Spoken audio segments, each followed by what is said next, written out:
अस्सलाम वालेकुम, कैसे हैं आप? उम्मीद करते हैं ज़बरदस्त होंगे, खैर खैरियत से होंगे। गौहर ऑफिशियल में खुश आमदीद। आज हम अकबरी की हमाकतें सबक का आखिरी हिस्सा आपके साथ बयां करेंगे। उम्मीद है इससे पहले 2 हिस्से आप तक पहुंच चुके होंगे और आप उससे मुस्तफ़ीद भी हुए होंगे। ये डिप्टी नज़ीर अहमद साहब का लिखा हुआ मरातुल उरूस नावल से 9वां चैप्टर अकबरी की हमाकतें हमारे साथ है। 4 इसके मरकज़ी किरदार हैं। अकबरी जो कि फौड़ और बददिमाग लड़की है, आकिल जो उसका शौहर बड़ा अक्लमंद और शरीफ आदमी है, जुल्फन नौकरानी है और हज्जन कुटनी है। बात हमारी यहाँ तक पहुँची थी कि खामद का रवैया बहुत ज़्यादा बदल गया। वो बड़ी मोहब्बत और इल्तफ़ात से बात करने लगा। तो जाहिर सी बात है, जब खामद के रवैये में तब्दीली देखी तो अकबरी का खुद का भी लौंगों पर एतमाद और भी ज़्यादा हो गया। इससे आगे आज सफ़ा नंबर 29 डिस्कस करते हैं।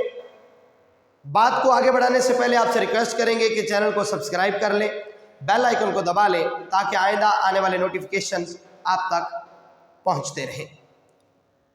खामद के रवैये में तब्दीली देखकर अकबरी बाकी सामान भी उसको दिखाती है, नादे अली, सुरमा और फिरोज़े की अंगूठी वगैरह, तो वो भी बहुत खुश होता है। जाहिर सी बात है, लालच बहुत बुरी बला है। यह हवाला भी लिखा हुआ है, तमा अकल को खा जाता है। बड़े से बड़ा अक्लमंद शख्स भी लालच में जब गिरफ्तार हो तो अकल खो देता है। शौहर भी लिहाजा लालच में आ गया और कहने लगा अकल कि जब भी कोई बल्कीस जहानी का सामान आए तो तुम ज़रूर देखना। अकबरी का यकीन और भी पुख्ता हो गया कि लौंगे काम कर रही हैं, बहुत ही उसमें वाकई ही शिफा वाली बात है। लिहाजा अगले दिन जुल्फन को कहा कि हुज्जन को बुला लाए।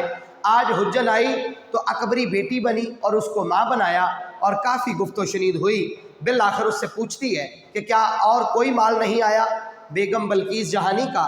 तो वो कहती है तुम्हारे काम की चीज़ आए, तुम्हारे ढाब की कोई चीज़ हो तो ही दिखाऊंगी। फिर मुसन्निफ लिखता है कि एक दिन हज्जन जो है वो झूठे नच के मोती अकबरी को बेचती है। किस तरह से? वो उसे कहती है कि ये बेगम साहिबा के सुच्चे मोतियों की जोड़ी है, अगर तुम ख़रीद लो तो बहुत फ़ायदे में हो। 1000 की है या 500 की ये तो मैं नहीं जानती।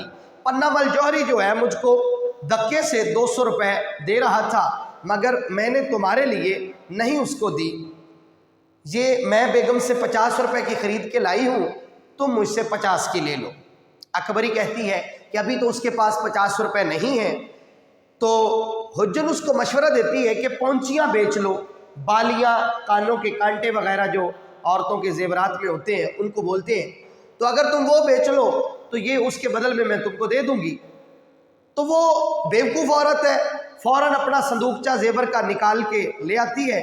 जैसे ही कुटनी का जेवर के ऊपर नज़र पड़ती है तो उसका दिल तो पहले से ही फराडन है, वो औरत कुटनी है, तो वो तो इसी लालच में ही थी, तो वो बदल जाती है। वो उसको कहती है कि हाँ कैसे तुमने मूली और गाजर की तरह जेवरात को रखा हुआ है, इनको उजलवा लो, डोरा डलवा लो। तो आगे से अकबरी का जवाब है कि मैं किससे कहूँ, आकिल को कहती हूँ, तो वो मसरूफियत का बताता है। तो जुल्फन चूँकि माँ बनी हुई थी, वो कहती है मैं किस लिए हूँ, मैं डलवा देती हूँ। तो जुल्फन को वो साथ ले लेती है अकबरी से कह के कि जुल्फन को मेरे पास भेज दो, ये वहाँ बैठी रहेगी, मैं डोरा डलवा दूंगी, ये जेवर उजलवा लेगी, लिहाजा मैं तुम्हारी माँ जो हूँ तो मैं ये काम कर देती हूँ। हवाला क्या है यहाँ पे? किसी अजनबी से बगैर तहकीक कुर्बत खतरा के सिवा कुछ भी नहीं होती। आप समझ चुके होंगे। अब आगे क्या नंबर 31 में कुटनी के फरार होने का जिक्र है कि कुटनी ने जब जुल्फन के साथ बाजार का रुख किया तो रास्ते में उसे कहती है कि डोरा डलवाने का और उजलवाने का जेवर अलग अलग कर लेते हैं।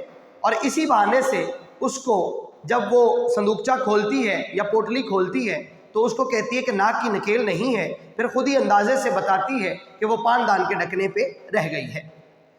जुल्फन घर को आती है अकबरी से, बीबी जी नकेल पानदान के ढकने पे रह गई है, माई हज्जन जो है वो बैठी इंतज़ार कर रही है, दे दो। तब जाके अकबरी को होश आता है कि उसके पास तो नकेल है ही नहीं। अब उसे बात की समझ आती है और वो फ़ौरन कहती है कि जाओ देखो कहीं حجن چل ہی نہ جائے، میرے پاس تو نکیل ہے ہی نہیں۔ پس کیا ہونا تھا؟ اب نقصان جو ہونا تھا وہ ہو چکا، اب کیا پچھتائے جب چڑیاں چگ گئیں کھیت۔ لوگوں نے موم گھروں کے چھتے تک اس کو ڈھونڈا، پڑتال کی، مگر اب حجن کہاں۔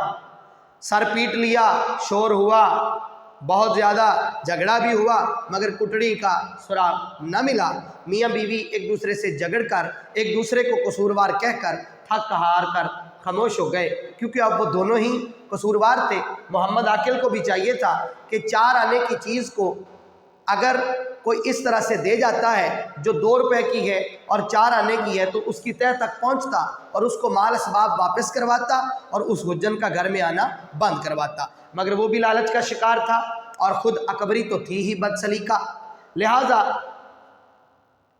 خاموشی کے سوا ان دونوں کے پاس کچھ بھی نہ تھا۔ مصنف یہیں پہ ہی نہیں، آگے بھی بات کو بتاتا ہے۔ وہ بتاتا ہے کہ جب تک وہ ساس کے ساتھ رہی، ساس کپڑوں کو اور باقی دیگر سامان کو جو ہے حفاظت سے رکھتی، جو بھی قیمتی کپڑے ہوتے ان کو 10 دن کے بعد دھوپ لگوا دیتی، لیکن جب سے یہ الگ ہوئی تھی اس نے تمام کپڑوں کو برباد کر ڈالا، ان کو دیمک چاٹ گئی، کہیں چوہوں نے بغارے ڈال دیے۔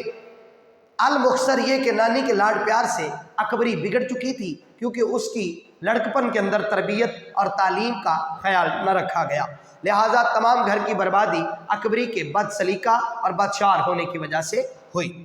حوالہ یہاں پہ تشریح کے اندر آپ لکھیں گے کہ تعلیم کے بغیر انسان جانور کے مشابہ ہے۔ انسان کو اور جانور کو جدا کرنے والی چیز علم اور تعلیم ہی ہے۔ صفحہ نمبر 32 میں محمد عاقل کی شرافت کا ذکر ہے کہ وہ شریف النفس اگر نہ ہوتا تو دونوں اب تک الگ ہو چکے ہوتے، چونکہ وہ ایماندار اور صابر شخص تھا، شریف آدمی تھا، لہٰذا وہ اس کے ساتھ نباہ کر رہا تھا۔ اکبری کے مزید حالات کا ذکر نہیں کرتا مصنف، وہ کہتے ہیں کہ طبیعت کڑتی ہے اور کبھی کبھی بہت برا لگتا ہے، اس کے مزید حالات میں بیان نہیں کر سکتا۔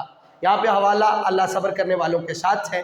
امید ہے اکبری کی حماقتیں آپ نے بہت انجوائے کیا ہوگا، اور اس سے جو اصلاح ہے وہ یہی ہے کہ تعلیم و تربیت جو ہے وہ کسی بھی شخص کے لیے ضروری ہے۔ لاڈ اور پیار ایک حد تک ہونا چاہیے۔ انشاءاللہ اگلے لیکچر میں نئی بات کے ساتھ ملتے ہیں، تب تک کے لیے اجازت دیجیے۔ اللہ نگہبان۔